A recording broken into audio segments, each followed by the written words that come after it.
So here we are where I grew up. Lived here from the age of 7 until 17. When I see it, I miss my mom.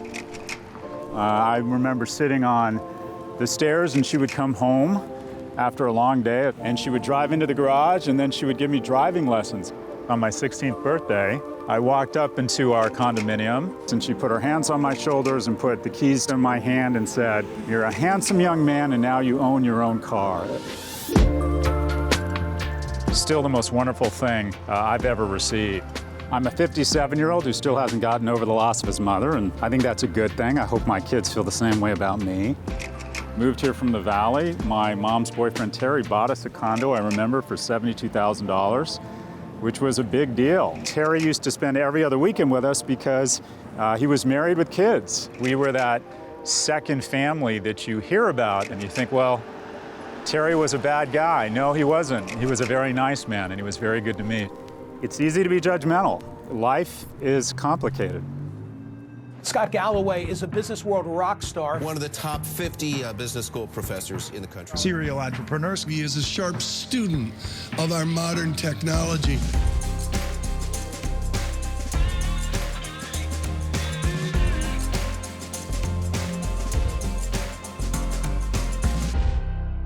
So here we are, University High School Charter School, where I graduated in 1982. Mostly I think of my best friend, Brett Jarvis, who was a Mormon kid, and my other friend, Ronnie Drake, a black kid. I'd like to think I learned empathy here and aspiration. My friend Brett was smarter than me, but not that much smarter, and he went to Stanford, which gave me, I don't know, the desire and the belief that I could go to a good school, and at the same time, empathy. Ronnie was either getting a football scholarship or he wasn't going to college, and I just wasn't exposed to that kind of reality.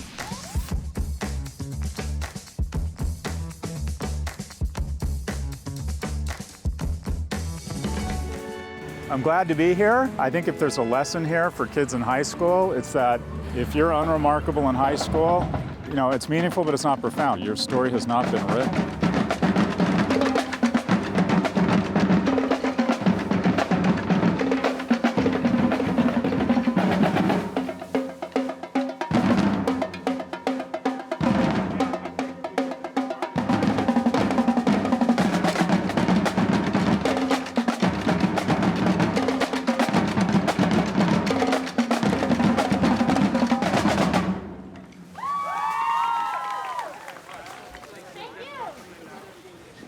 How are you, Superintendent? Thanks so much for doing this. Oh, it's my pleasure. What a beautiful school. So, what are the biggest challenges facing public schools in big cities? The biggest challenge is accelerating student learning towards their full maximum potential in light of the huge academic regression that kids experienced over the past 2.5 years. In addition to that, obviously, is addressing the social and emotional needs of the kids across the country. And then now we have an additional challenge as we're doing that. There is a shortage of qualified professionals, from teachers to counselors to bus drivers, considering... And what is that? Is it a pay thing? Is it a lifestyle thing? People don't want to teach in mass? So number one, 50% of teachers across America have indicated, as a result of the pandemic and the stresses, that they're likely to retire prior to their eligibility. That is a huge crisis for America. They want out. Secondly, I do think that the current job market, in light of the pandemic, is putting unprecedented pressures both on the public as well as private sector. Colleges and universities across the country are not producing the necessary replacement for the current workforce. And I think that's a function both of less than competitive compensation schedules that have not kept pace, particularly in areas like Los Angeles, where the cost of living, the cost of housing is so high, so unaffordable. Some of these teachers, 40 kids in their class. Yeah, unacceptable.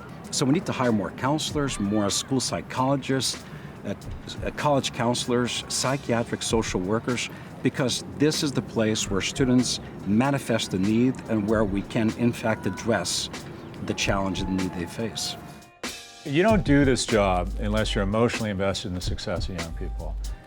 What breaks your heart? Is it when someone comes off the tracks or doesn't get the opportunity they're capable of? Is it issues at home? Is it issues is it emotional problems? Is it financial constraints? Well, all of the above, because all of that's happening. I'm one college counselor. I Yeah. do have some help this year. There's 313 students, and sometimes you just wish you had more time with each and every one of them. Because if you did, maybe you could help guide them. We do a pretty good job, though, of trying to get into the classroom and help. But what does break my heart is when the students feel that they're not college worthy. Like they don't apply because they don't think that they're the student that belongs there. And when you hear them articulate that to you and you think, oh, but you are. Thank you. Thank you. And so it's great to be here. This room has not changed a lot. I ran for sophomore class senator. Do they still have that? And I lost. So I ran for sophomore class president, and I lost. Then I ran for junior class president. This is all true. And I lost. Then I ran for senior class president. Wait for it. I lost. And then based on my incredible track record, I decided I should run for student body president, where I went on to lose. So I never won an election here. And I kept on running. I was the guy that kept running and kept losing. Isn't whether you're winning or losing right now, it's how hard you're trying and how resilient you are. So when I look at my life, my success is a function of rejection. And you just got to remember that, sometimes the world gets it right, sometimes it gets it wrong, but eventually, if you keep trying, things work at some point. The University of California, Los Angeles, just around the road here. I didn't have the money or the confidence to apply to schools outside of LA. They had a 76% admissions rate. I got in with mediocre grades and mediocre SATs, so I'm grateful to California taxpayers. Changed my life. Let's play. Scott is 18 again. I graduated from uni with a 3.1 GPA. I took one AP class, AP Spanish, and I got a 2 on the AP test, so I wasn't considered qualified. I didn't pass the AP test. And I got an 1130 on the SAT. And I went to UCLA. Where would I go now? You wouldn't probably be going to UCLA. My understanding is I would most definitely not be going to UCLA. Well, UCLA does have the holistic review process, so there's a lot more than that. How involved were you? Were you doing podcasts and creating? None of that. Okay, none of that. So the odds are probably would be against you to get into many of the UCs, not just UCLA. Where would you say, Scott, this is realistic for you now? I would tell you to apply where your heart is, but I would at least convince you to look at some of our Cal States, which have some amazing options, and even some of the private schools in California. Now, obviously, that depends on economics, who can afford what, but there is definitely a home for a 3.1 student. Hi, my name is Bruno. I'm a senior, and I'll be going to UCLA in the fall. So. Right on, brother. It's very impressive. By the way, acceptance rate when I applied, 76%, and I had to apply twice. You know what the acceptance rate is this year? Last year was 11%. This year, they say it's going to be 6%. So,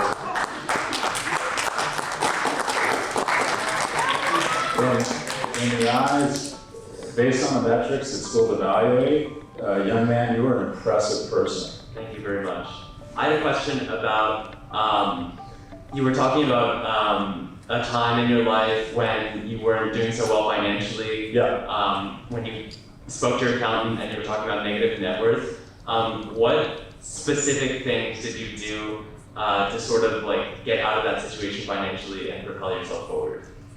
Just keep working. Keep working. It's when something bad happens to you, the worst thing that can happen to you is not that bad thing. It's getting stuck, losing confidence, not being able to get out of bed, not taking more risks, not powering through it. I'm Nisi, and I wanted to know what's your best way of networking with others? Best way of networking? I wish when I was your age, I'd had the confidence to be more outward with my emotions. If you're a senior, try and put together a list of people you admire and that you have affection for, and go up to them and say, you demonstrate a certain amount of grace, and I admire you. People, I don't care how popular, how strong, how independent someone is, when someone comes up to them, even if they're not friends with them, and says, I admire you, or I respect you, or I would like to stay friends with you, or I would like to establish a friendship with you, everybody loves hearing that. And most of us aren't confident enough to express our emotions. It gets in the way of really forming wonderful relationships. So I wish when I was your age, I had been more forthcoming with my emotions and more confident to tell people that I admired them and I respected them. Attention students, if you are in the driver's ed program, it's going to be in room 326. Graduation coming up. Take 100 kids representative of the graduating class of 2022. Where will they go? The vast majority of uni grads will go to a public institution in California, either a 4-year or a 2-year. We have pretty high graduation rate and a pretty high college enrollment rate, and that's been consistent over the years. And what percentage go on to college? We're always at around 93, 94% of the graduating class will attend college, 2-year, 4-year. And it's always somewhat split. We already know that about 50, almost 60% of our class has already been admitted to a 4-year university. So 9 out of 10 are headed to college. Oh, yeah. My name's Elisha. In the next few years, I want to start up my own tech company. Yep. And I wanted to wonder what are your thoughts or advice for people that want to get into that field, if you want to start your own company. Startup in tech? So I've done startups my whole life, and this probably isn't an answer you're expecting. I think being an entrepreneur is romanticized. And that is, if you're, do you know where you're going to school? It's between LMU and UC Irvine. Okay, so those are both great schools. If you get a mechanical engineering degree from LMU or UCI, you're going to have access to what is the greatest wealth generator in history, and it's called the U.S. corporation. And we have a tendency to look at entrepreneurs like me and think we're cooler than we are, and look at platforms, whether it's Google or whether it's General Motors, and think that they're not cool. On a risk-adjusted basis, you're better off going to work for a big company. It's not as cool, it's not as sexy, but for every person like me that's finally gotten there and made some money, there are 7 who can't go to Thanksgiving because they lost their father-in-law's money. 6 out of 7 businesses fail. And it is heartbreaking. It's heartbreaking, it's hard, and a lot of times it has nothing to do with you, it's the market. And so you want to ask yourself a few questions. One, if you have a mechanical engineering degree from a great university, you have access to the big leagues.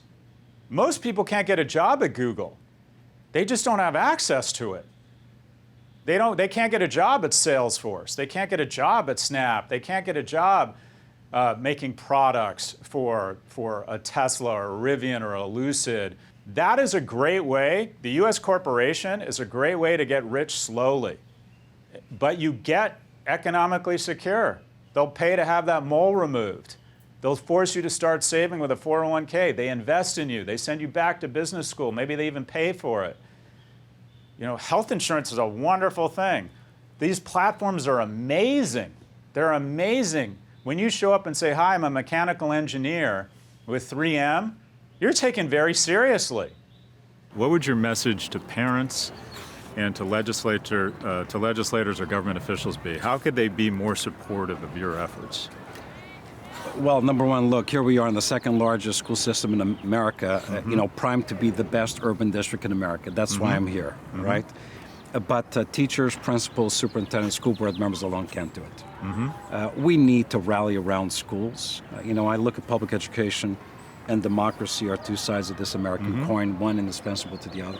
I'm Steve Ackerman. I'm actually the teacher and the leadership advisor of this class. By the way, if you wish to run again, we are having an election next month, so if you want another shot at it.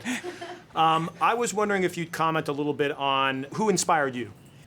Senator Klobuchar, Muhammad Ali, and Richard Simmons are role models. It is really important to have role models. Pick 2 or 3 people. They can be one of your parents. They can be a historical figure. Commit to knowing them so well that you can have them on your shoulder. Every day you're going to face a bunch of decisions about relationships, about how you behave. Every day I'm in situations I don't know how to act. I don't know the right response to this situation. But what I have is I have a group of people on my shoulder that inform my decisions. And I have one around business, I have one around friendships, and I have one around relationships. And they save me from myself. You know what your parents want more than anything, is they want you to ask them for their advice. And you're at an age where everything they say, you've decided is wrong. Because it's biological. You're at the point where you're supposed to leave the nest So a natural hormone releases, it says your parents are idiots, you need to get as far away as possible from them. That is such that the separation isn't as painful as it otherwise might be. But in a few years, you're going to realize, not all of you, but the majority of you, your parents are your allies. And they do know quite a bit on certain things. And so the sooner you kind of strengthen that bond and make them your allies, I think that's very helpful. I wasn't very nice to my mom when I was a senior here. I wanted out of the house. I just wasn't very kind. And then I realized just a few years later, what am I thinking? Such an ally. I am so grateful to be here. Thank you so much. And if you are like me and keep losing elections, just keep on running, my brothers and sisters. Keep on running. Thank you very much. Thank you.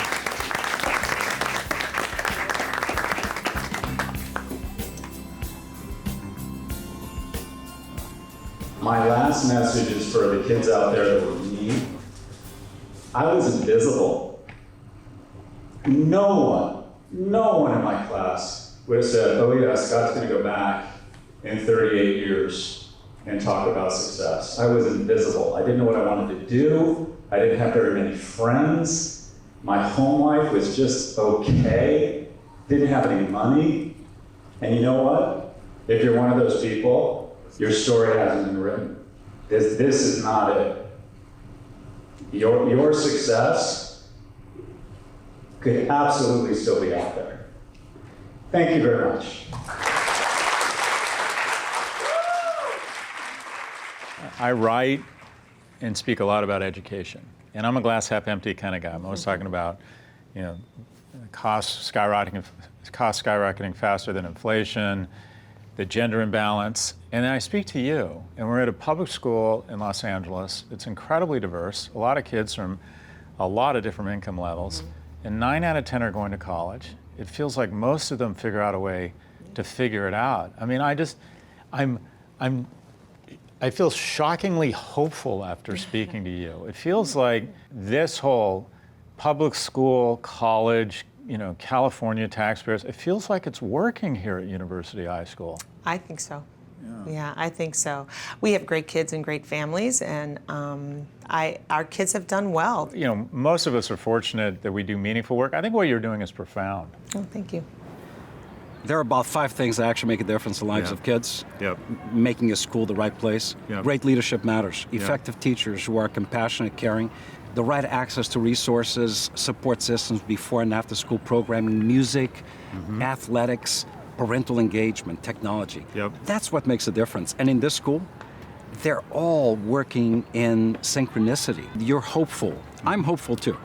I actually believe that American public education today, despite the challenges, is far better than it was 50 years ago. Yep. 50 years ago, we were just not measuring everything we should, nor did every single child have an equal opportunity at being in this place with the same college trajectory in mind. So we were measuring what at that time mattered. Today, everybody matters.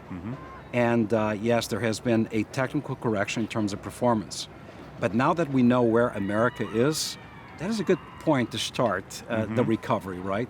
In terms of educating every single kid, regardless of zip code, regardless of race, ethnicity, English language status, or disability. I am hopeful too. We finally have everybody on the same stage. The key now is, if we're smart, we differentiate the investments and the supports for no 2 kids start off at the same place or at the same time. And that's what we need to do. So ending our day at University High School Charter, you come here expecting to see how schools are struggling and hear all these sob stories and terrible statistics that alarm you, and that just didn't happen. 92% of the kids here are going on to college, and a lot of them come from disadvantaged backgrounds. This school is doing exactly what it's supposed to be doing. It's planting trees, the shade of which we will never sit under. This organization, with funding from the federal government and state government and local government, is doing exactly what it should be doing. I come away from this with one emotion: hopeful.